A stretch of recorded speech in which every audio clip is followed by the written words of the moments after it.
Қазақ тілі, қазақ әдебиеті таңдау пәндері бойынша қандай мамандықтар бар? Бұл таңдау пәндері бойынша 3 мамандық бар. Филология, қазақ тілі мен әдебиеті мұғалімдерін даярлау, кітапхана ісі, ақпараттарды өңдеу және мұрағат ісі. Филологияны бітіріп, редактор, аудармашы, тіл маманы бола аласың.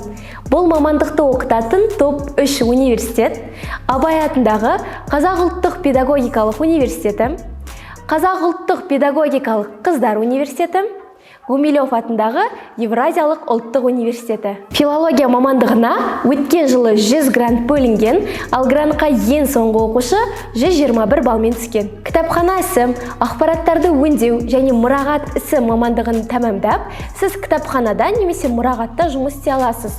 Өткен жылы бұл мамандыққа 20 ғана грант бөлінген, ал грантқа ең соңғы оқушы 119 балмен түскен. Қазақ тілі мен әдебиеті мұғалімдерін даярлау мамандығын оқытатын топ 3 университет: Қазақ ұлттық қыздар педагогикалық университеті, Абай атындағы Қазақ ұлттық педагогикалық университеті, Астана халықаралық университеті. Айтпақшы, Астана халықаралық университеті арнайы біздің оқушыларымыз үшін 10 ішкі грант бөлді.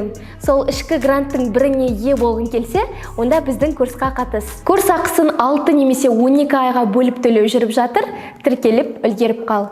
Профильдегі сілтеме арқылы өтініш қалдыр, менеджер хабарласып, курсқа қосады.